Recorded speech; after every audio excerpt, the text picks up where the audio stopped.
Hi, Wes here, Airstream Wondering. Thanks for joining me today. Today is part 2 of building a simple primitive coil pot. And here it is. This is the the little bowl was made, but it needs to be cleaned up. Now, you wouldn't have to. All you have to do at this point is dry it and fire it, and it's ready to go. So everything that I'm going to do today is basically aesthetics, making it look the way we want it to look. Structurally, can't change a thing at this point. So 3 things we're going to do. The first thing we're going to do is scrape it. And the idea of scraping is to even it out, get all the bumps and the valleys taken care of. Then the second thing is to smooth it out. This is a basic smoothing, try to get it reasonably smooth. And then finally, which we won't be able to do today, is actually polishing it. And that is getting as smooth a surface as we can, or a shiny surface. So we'll see what we can do with that. Let's get started. The first job here is to scrape this thing. And I think you can probably see this is the pookie line. You almost always have a pookie line. And during the building, if you can eliminate some of that, that will make your life easier. But so we have ridges and we have kind of gouges, uneven parts. And I probably can't get rid of all of it, but I know that I can make it somewhat better. So what do you use as a scraper?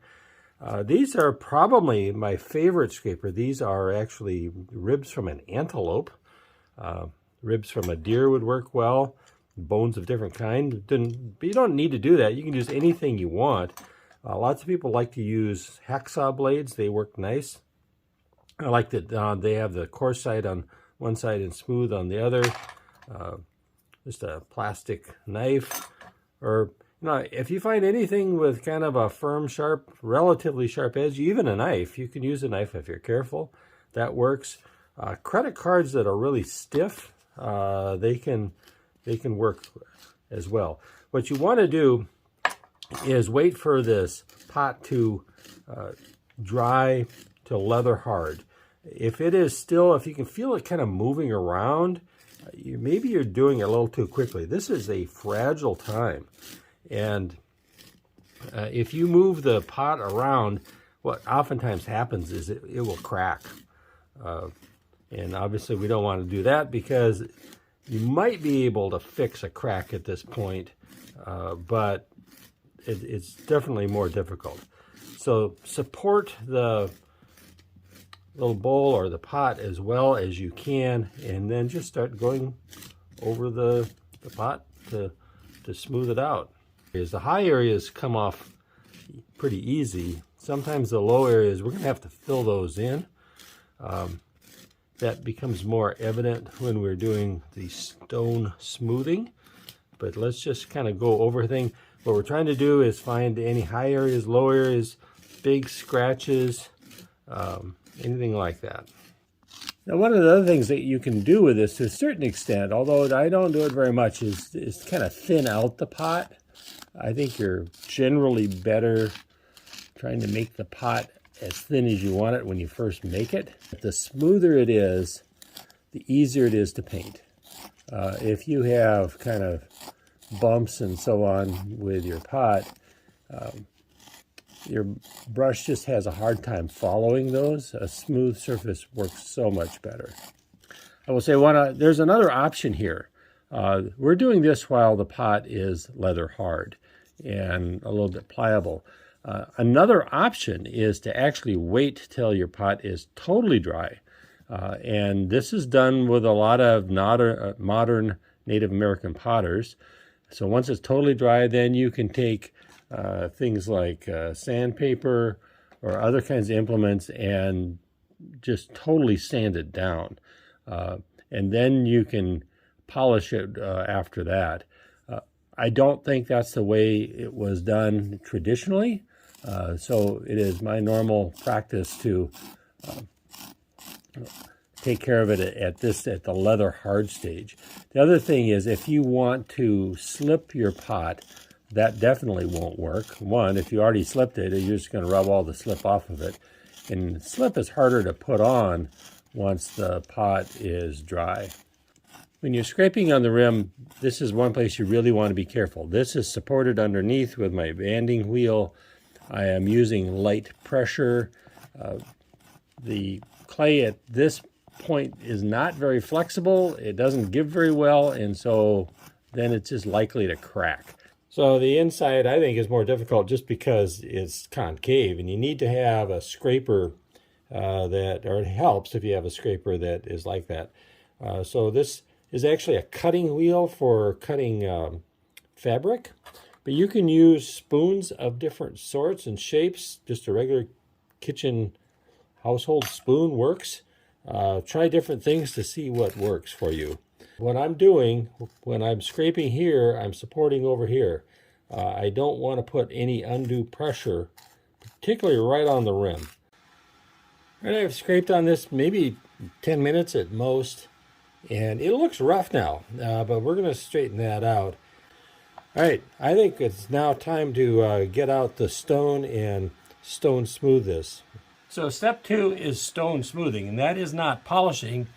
Smoothing is basically just getting all these little scratches and things out of it and smooth it as best we can. Polishing comes later. So with that, you want to find a stone that, I like them to have a little bit of texture to them. I'm not looking for a polished stone like this. I'll use that later. I like just plain old stones. A lot of times I find them outside of restaurants and things where they have rock gardens. A variety of shapes is kind of useful, and it's pretty simple. We just have to wet the stone and start rubbing back and forth. Again, support your pot. It's delicate at this point, but we just work back and forth. It starts off wet. Ultimately, it kind of turns the clay into a slurry and smooths things out. The other thing, because the clay is at a leather hard point, if you have little bits of sand or temper, it will push those down into the clay. So you can see here there's a gouge here. And so sometimes it's just too big for the stone to smooth things out. So just get a little bit of clay. Because this is fairly leather hard and your clay is probably wetter, I put a little water on it and then put in a little glob of clay like that. Don't need very much usually. Take my stone, it's wet, and just smooth it out. You also may find that it's useful to do this stone smoothing more than one time. It kind of has to do with just how fine of a surface you want. Here is the inside of the bowl. You can see there's a lot of rough areas to it. We'll do the same thing, but in this case, just to use the curved part of the rock and take our time, smoothing it out and pushing the temper down into the pot itself, into the clay. I don't know if you can see this, but I have a number of scratches and indentations. It kind of happened when I was scraping it. It's because the scraper catches little pieces of sand and drags them across the clay. And using just my smoothing stone alone does not seem to be doing the trick very well. So what I have here is some mixed up clay. This is clay without any grog in it. It's just pure clay. So it's almost like a slip. And I'm going to use that to kind of fill in or coat the surface here.